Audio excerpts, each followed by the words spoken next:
2019 में उन्होंने अपने तमाम इंस्टाग्राम आदि पोस्ट पर शेयर किया एक खबर कि वो प्रेग्नेंट है। पाली का मतलब होता है एक से अधिक, कि उसमें जो लोग भी संबंधों में रहेंगे वो सब एक दूसरे के बारे में जानेंगे।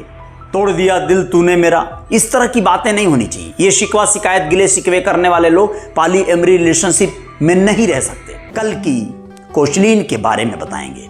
कल्कि कोचलिन यूं तो कुछ एक फिल्मों में ही खास मुख्य भूमिका में नजर आई होंगी।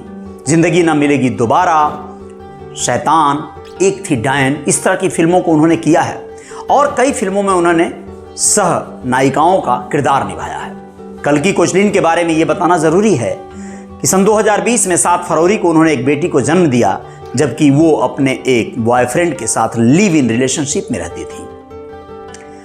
और ऐसे में डिलीवरी या प्रेगनेंसी की जब खबर 2019 में उन्होंने अपने प्रशंसकों को दिया था तो सब लोग हैरान हो गए थे। कल्कि कोचलिन कहती हैं कि वो पाली एमरी रिलेशनशिप में भी रह चुकी हैं, लेकिन अब ऐसा संभव नहीं है।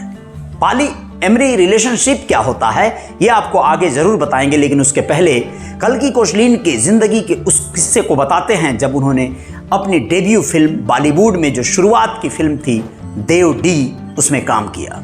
देव डी सन 2010 और 11 के बीच बनाई गई फिल्म थी, जिसके निर्देशक थे अनुराग कश्यप। अनुराग कश्यप से कल्कि कोचलिन की दोस्ती बढ़ी और बहुत कम उम्र थी कल्कि कोचलिन की, और इनका रिश्ता जल्द ही प्यार में बदल गया।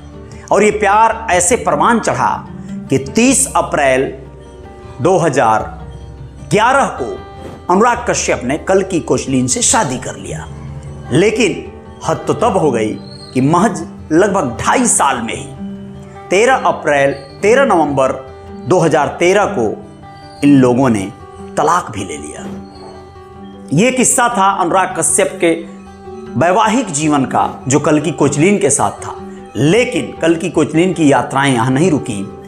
2019 में उन्होंने अपने तमाम इंस्टाग्राम आदि पोस्ट पर शेयर किया एक खबर कि वो प्रेग्नेंट है।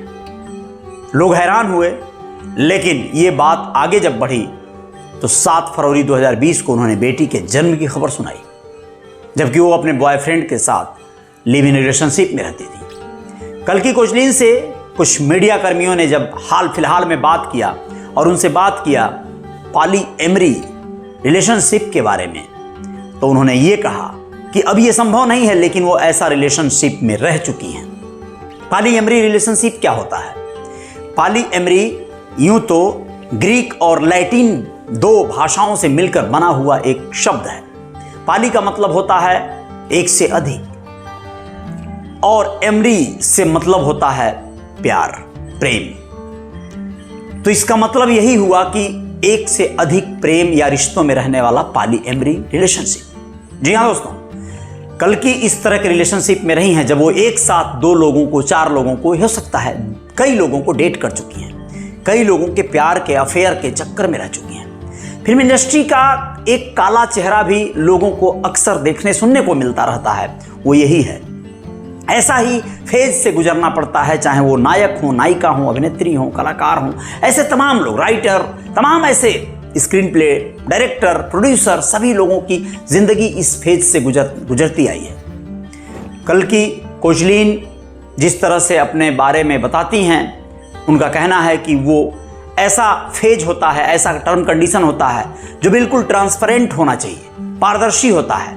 पाली एमरी रिलेशनशिप की एक शर्त है कि उसमें जो लोग भी संबंधों में रहेंगे वो सब एक दूसरे के बारे में जानेंगे, सब एक दूसरे की पूरी उस डिटेल को जानेंगे।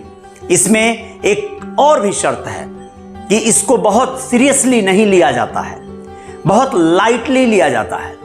इससे कोई आहत नहीं होना चाहिए, इससे कोई डिप्रेशन में नहीं जाना चाहिए। ये नहीं कि 2 लोगों से कोई शख्स या कोई महिला प्रेम संबंध में है तो उसमें कोई बिल्कुल हल्के फुल्के मिजाज से इस संबंध को लेकर चल रहा है, और कोई बहुत सीरियस हो गया तो वो हक जताने लगा, अपना बेवफाई का तमगा लगाने लगा और तमाम बेवफाई वाले गाने गाने लगा।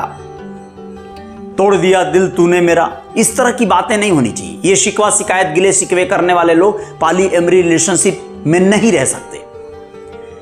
कल्कि कोचलिन की जिंदगी की इस पहलू को आप लोग सुने तो कैसा लगा, लेकिन उनको फिल्मों में भी देख के आप लोगों को लगता ही होगा कि इनका जीवन किस हद तक रहा होगा। लेकिन अनुराग कश्यप से इनका जो संबंध या जिस तरह का रिलेशन रहा, अनुराग कश्यप के बारे में भी या उनके चरित्र के बारे में भी अंदाजा आप लोग लगाने लगेंगे, लेकिन ऐसी कोई बात नहीं है। अनुराग कश्यप का जीवन और भी अलग तरह के फन, इंटरटेन और तमाम शोध से भरा पड़ा है। तमाम फिल्मों को उन्होंने अच्छा खासा मुकाम दिया है, चाहे वो वेडनेसडे हो, चाहे वो गैंग ऑफ वासेपुर हो, चाहे वो फिल्म और तमाम कई फिल्में इस तरह की उन्होंने किया है। चूँकि वो राजकुमार संतोषी के असिस्ट भी कर चुके हैं बैंडिट क्वीन जैसी फिल्म में, तो उनका जो कार्य करने की शैली होती है वो बहुत अलग होती है। खैर, इस कहानी से क्या आप लोगों को समझने को मिला बताइएगा। जय जयकार तो जारी रहेगी, रियल रिपोर्टर न्यूज स्टार पे बने रहिएगा। कल्कि कोचलिन हो या फिर कोई भी और भी एक्ट्रेस, एक्टर, सबकी कहानी लेकर आएंगे। जय हिंद, जय भारत, शुक्रिया, नमस्कार।